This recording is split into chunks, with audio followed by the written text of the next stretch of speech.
Pada saat awal menikah, Brio ingat dia masih mempunyai setumpuk hutang setelah harus membiayai pesta pernikahan mereka. Gaji dia saat itu pun pas-pasan saja. Hal itu tidak terlalu mengkhawatirkan karena Brio yakin dapat menyicilnya pelan-pelan. Namun, sebulan setelah pernikahan, istrinya memberitahukan bahwa ia telah mengandung anaknya. Mulailah proses penghitungan dan pengiritan yang luar biasa. Walaupun berasal dari keluarga berada, istrinya kini dengan sabar mengikuti kemampuan keadaan ekonomi mereka. Dari naik turun mobil pribadi saat masih belum menikah, kini ia dengan tenang naik turun kendaraan umum dalam keadaan hamil. Sebab Rio harus memakai mobil jika bekerja. Tidak pernah sekalipun istrinya mengeluh tentang hal itu. Beberapa bulan hidup dengan Yolien, Rio melihat kebiasaan yang sebenarnya.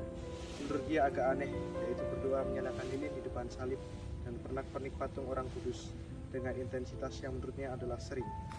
Brio pun berasal dari keluarga Katolik, tapi jujur saja keluarga Brio memang morat-marit dalam hal iman. Keluarganya tidak berdoa bersama, apalagi memiliki pernak-pernik Katolik yang bertele-tele. Yolien semakin sering melihat berdoa. Jika Brio pulang bekerja, memang terlihat ia buru-buru menyudahi doanya. Tetapi Brio tahu ia pasti habis berdoa. Setelah kelahiran anak pertama mereka, mulai terasa sekali ada perbedaan besar akan pandangan hidup antara Brio dengan Yolien. Jika berkumpul dengan keluarga Yolien, agak mengesalkan juga bagian doa bersama, terutama berdoa rosario, lalu ditambah doa spontan dan bernyanyi pujian. Hampir setiap saat, Brio menegur Lien. Dari cara menyindir tertawa-tawa, sampai sering menjadi bertengkar dengannya karena Brio rasa Lien terlalu banyak berdoa. Kamu dari mana? Baru selesai berdoa.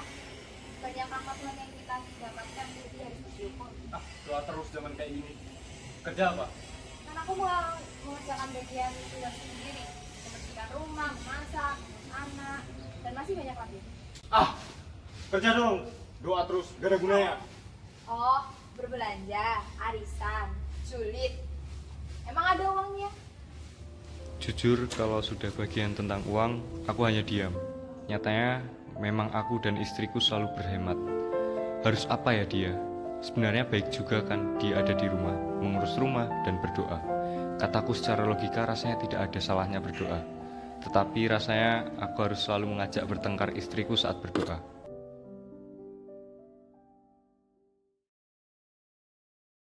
Setelah anak kedua, istri Brio lebih aneh lagi. Setiap hari, istrinya pergi ke gereja, mengikuti misa kudus. Dasar aneh, Tuhan itu beristirahat pada hari ketujuh. Itu adalah waktu untuk menyembahnya, bukan setiap hari ngabisin waktu aja istriku. Waktu itu aku belikannya mobil. Dengan mobil itu dia selalu pergi misa harian, dan itu hanya menghabiskan uang bensin aja. Keras kepala, dia tetap berdoa macam-macam, tetap misa harian, cara hidupnya pun strict. Selalu mengingatkan Brio jangan suka macam-macam. Hati-hati dengan uang perusahaan, jangan korupsi, jangan terima uang suap, jangan suka lihat film porno, jangan bakar persembahan berhala walaupun bos dan kolega bisnis suka melakukan hal itu. 10 tahun Brio menjalani pernikahan dengan Lien, hal yang memang selalu mengganjal di hatinya hanyalah tentang masalah cara beribadah. Hal yang lain-lainnya ditambah dengan anak-anaknya yang tampan dan cantik-cantik, serta pintar-pintar di sekolah, sebenarnya membuat rumah tangganya nyaman-nyaman saja. Suatu hari Brio pulang ke rumah memang seperti kesetanan. Melihat istrinya belum sampai di rumah karena katanya harus menghadiri misa. Brio menunggu istrinya pulang. Setelah pulang, Brio memarahi dan memaki istrinya sehingga Yolien menangis keras. Mereka bertengkar hingga mengeluarkan kata-kata cerai. Brio sudah tidak mau tahu lagi. Kemudian Yolien berkata,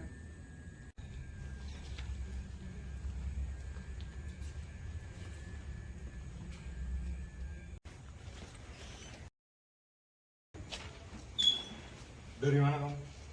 Baru pulang misa. Semua ini kamu pikir karena doamu itu.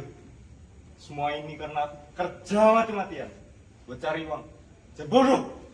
Ya udah terserah. Kau selalu marah jika melihat aku berdoa. Sekarang terserah. Kau pikir apakah ini semuanya bukan berkat dari Tuhan? sebenarnya berdasarkan emosi dan egonya, Brio ingin segera menjawab kata-kata dari istrinya. Namun sesuatu membuatnya terdiam. Mereka pun berdiam selama sekitar 10 menit. Julian memejamkan matanya. Kemudian tiba-tiba terlintas beberapa teman beliau yang sudah berkeluarga tetapi dengan nasib yang berbeda. Ada yang berantakan, ada yang bangkrut, ada yang penuh dengan pertengkaran. Tiba-tiba beliau merasakan rumah tangganya terberkati, dan beliau sendiri mencoba menghancurkan berkat-berkat itu dengan berusaha mematahkan semangat doa dari istrinya. Kamu doa. Tadi berdoa meminta Roh Kudus untuk menerangi hati kita agar kita tidak salah jika mengambil keputusan kalau itu bisa. Malam itu mereka tidak bertegur sapa. Mereka saling cuek. Dalam hati beliau merasa bersalah terhadap istrinya, namun egonya melarang dia untuk meminta maaf. Keesokan harinya, mereka masih saling cuek. Beliau berangkat kerja dengan berat hati. Dia masih mencium jari istrinya, tapi egonya masih bertumbuh luar biasa. Beliau masih seperti mencari alasan untuk menenangkan dan menundukkan semangat doa istrinya. Padahal dari kemarin, beliau mulai menyadari satu persatu berkat-berkat Tuhan yang diberikan kepada keluarganya dan juga pekerjaannya. Tapi beliau masih tidak ingin mengalah.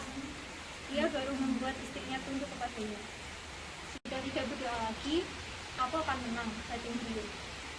Karena kamu hebat banget ya. Enggak, biasa aja. Nanti malam kosong nggak? Ngomong kafe yuk. Waduh, aku habis ini ada misa sama istri aku.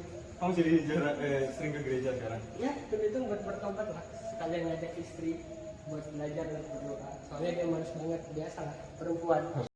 Jangan fanatik lah, biasa aja. Zaman sekarang, iman itu harus kuat. Berasa kok, aku juga dari lama ingin mengajak istriku untuk menambah imannya.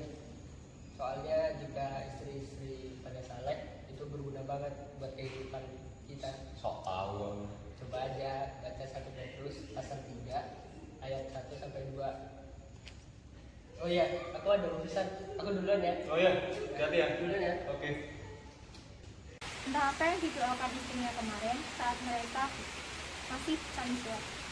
Tapi beliau yakin bertemu dengan temannya hari ini dan mendapatkan ayat kitab suci ini bukan suatu kebetulan. Mungkin benar, Roh Kudus mengambilkan di ayat. Itulah kejadian 12 tahun yang lalu, saat dimana beliau masih sangat membenci melihat istrinya beribadah dengan baik.